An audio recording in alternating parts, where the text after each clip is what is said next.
It's crazy that everything is going on in the NBA right now. We have trades going down. The NBA draft is tonight. And you know what's on Monday? NBA free agency starts. 6 o'clock Eastern time, Monday the 30th. NBA teams are allowed to handshake agree on deals with free agents. So for today's video, I'm going to be giving you guys my free agency predictions. And I think free agency this year is fascinating because not a lot of teams have cap space. So a lot of NBA teams are going to have to be creative with sign-in trades. But most NBA teams have access to their full mid-level exception, which is going to be around $15 million, and that is perfect for this year's class. So I'm going to do an easy one to start this off. Kyrie Irving with the Dallas Mavericks. He does have a player option at $43 million that he can pick up and be an unrestricted free agent at the end of the 2026 season. He could decline it and become an unrestricted free agent. I don't expect that to happen. Mavericks star Kyrie Irving has declined his player option and has agreed to a 3-year, $119 million extension. But that's also going to have a domino effect on my next free agency prediction. Chris Paul is going to leave one Texas team, the San Antonio Spurs, to another. I think the Dallas Mavericks are going to sign Chris Paul to be their bridge point guard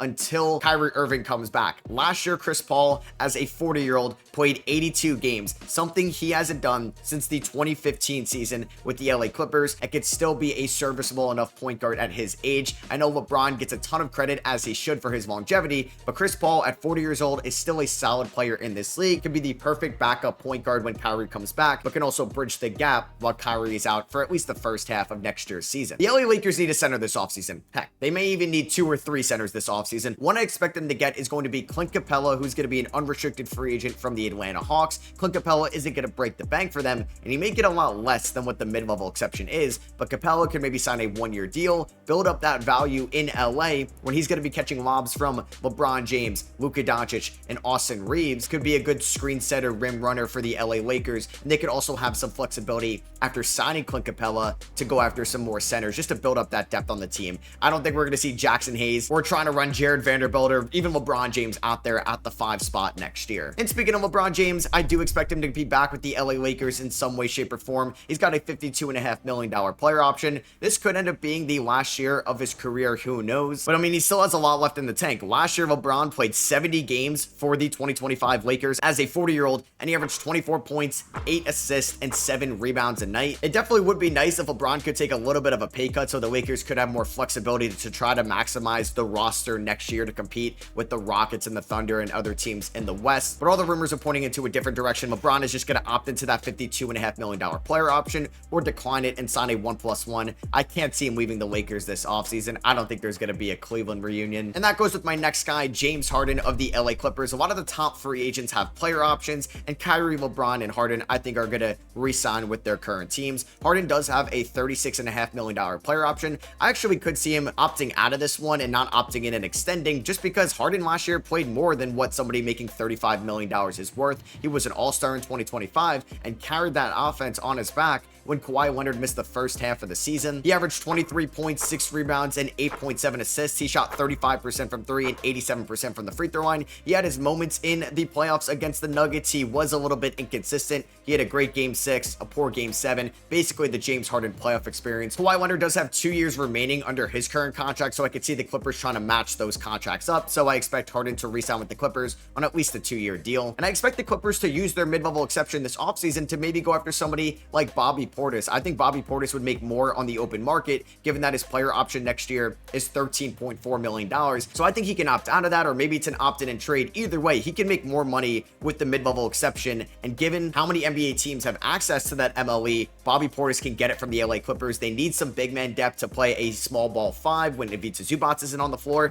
but also a power forward that's physical, intense, that could space the floor. So I think it could be a nice bounce back year for Bobby Portis, who's been one of the best 6-men in the NBA over the last few years. And speaking about the Milwaukee Bucks, Damian Lillard is going to miss most, if not all, of the 2026 season. I think a veteran point guard they can get on the open market, D'Angelo Russell of the Brooklyn Nets. I don't think he's going to cost too much, and he's still just 29 years old. He could be a good 3-point shooting and just a fresh option out there for the Milwaukee Bucks, especially if they lose Kevin Porter Jr. in free agency. Because I also think the Bucks could lose another free agent, and that's my next prediction. Brook Lopez is going to sign with the Golden State Warriors. I think this could be a very similar contract to what Steven Adams got on an average annual value. I don't think Brook Lopez will get a 3-year deal from Golden State, given that he's 37 years old. So I could see this being a 1 to 2 year contract. But the Warriors Warriors desperately need big man depth. Quinton Post is a fine backup option. Kevon Mooney is definitely past his prime, and it doesn't look like they're fully invested into Trace Jackson Davis long term. So you can get Brook Lopez, who's played in big moments before, won a title with the Milwaukee Bucks in 2021. He's a solid enough defender. You could play him out there with Draymond Green, and he could be a floor spacing 5, a good enough rim protector. That's exactly what Golden State needs. I love this fit in the Bay Area. A former Buck that signed a 1-year deal with a division rival last year, Malik Beasley, is going to be an unrestricted free agent.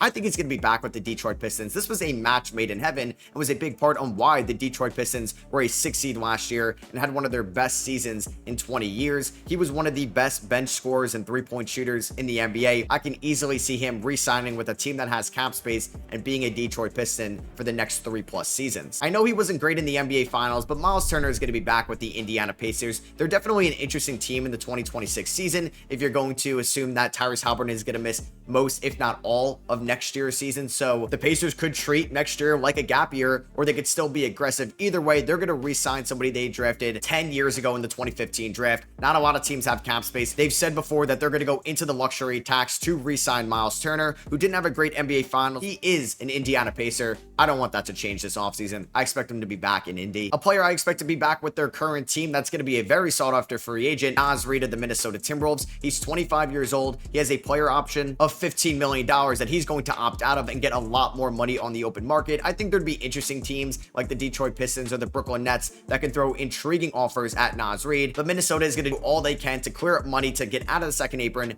to re-sign Naz Reid. I expect him to get a very large contract from the Minnesota Timberwolves to re-sign there, but I do believe Minnesota is going to lose one of their big free agents. He's going to get an offer for everybody's mid-level exception that has won this offseason. That is Nickeil Alexander-Walker. Exactly what you want in a modern 3-and-D piece in today's NBA. He has done a great job reshaping his value in today's NBA. And this is a tough one because he can sign with so many different teams. Could Atlanta get involved? Could the Rockets get involved? I'm going to expect the San Antonio Spurs to use their mid-level exception to sign Nickeil Alexander-Walker. They missed out on Kevin Durant, but I think they want to be aggressive still in free agency, get another wing shooter, something they need, and somebody that can also guard multiple positions out there. Hey, if you have De'Aaron Fox and Stephon Castle in your starting backcourt and Nickeil Alexander-Walker and Dylan Harper in your backup backcourt, that is a great place to be next year. And another player that I think is going to get so many different contract offers from teams that have the mid-level exception, Ty Jerome. And Cleveland does want to clear up some cap space this offseason, maybe trading an Isaac Okoro or a Max Strus to get out of the second apron to re-sign Ty Jerome, but I think that's going to be very difficult. I think this is going to be a little bit of a shocking one. I think he's going to sign with the Sacramento Kings. The Sacramento Kings have been very adamant that they need a point guard, which is ironic because at one point they had De'Aaron Fox and Tyrese Haliburton. I could see Sacramento swooping in and getting Ty Jerome. Man, there's so many fun destinations for Russell Westbrook. Could he help the Milwaukee Bucks next year? Could he help the Phoenix Suns?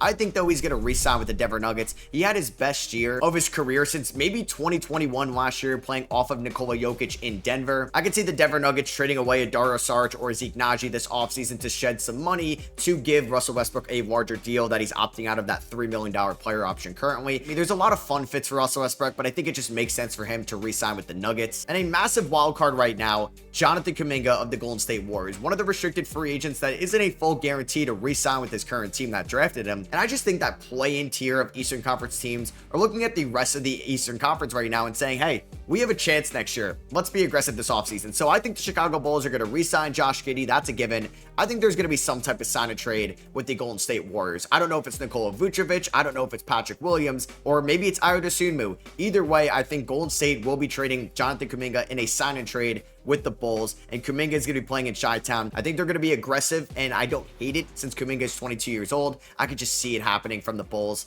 this offseason. Julius Randle is also a tough one because he has about a $30 million player option, but if he opts out, there's not really a lot of teams out there that could sign Randle with cap space. I can't see him signing with the Brooklyn Nets or the Detroit Pistons. So I think in some way, shape, or form, he's going to be back with the Minnesota Timberwolves. I do expect Nickeil Alexander-Walker to leave. Maybe they trade away somebody like Mike Conley or Dante DiVincenzo to shed some money. I expect them to be bringing back their frontcourt guys of Naz Reid and Julius Randle this offseason. But hey, maybe Julius Randle is traded in a year from now, but this could also be a sign and trade. I feel feel like Randall could go either way. A couple rapid fire ones here. I could see Gary Trent Jr. signing the mid-level exception with the Atlanta Hawks. The Hawks could definitely use more shooting around Trae Young. They traded Bogdan Bogdanovic for Terrence Mann last year at the deadline. I expect them to bring back Karis LeVert and then go after Gary Trent Jr. just to be a good floor spacer around Trae Young. But don't worry, Bucks fans. I think that the Philadelphia 76ers are going to re-sign Quentin Grimes, but also selecting somebody with the 3rd overall pick. They're going to be deep into the first apron. I don't think they're going to be able to re-sign Gershon Yabusele, so I'm going to predict him to sign with the Milwaukee Bucks. This could be a great Milwaukee Buck in their gap year in 2026. And there's been a lot of reporting that the Memphis Grizzlies are looking to do a sign and trade with Santi Aldama this offseason, which I thought was kind of head scratching. He's 24 years old. He shot 37% from 3 last year.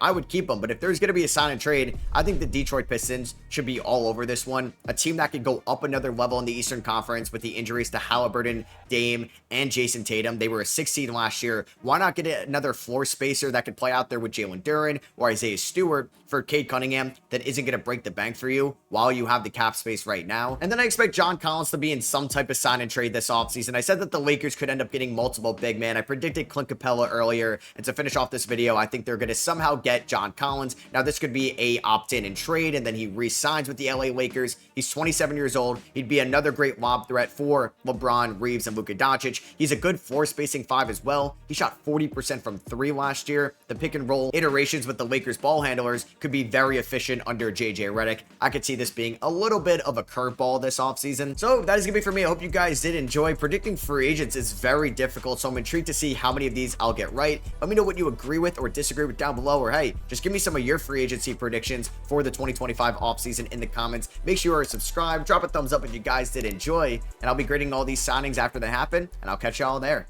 Peace.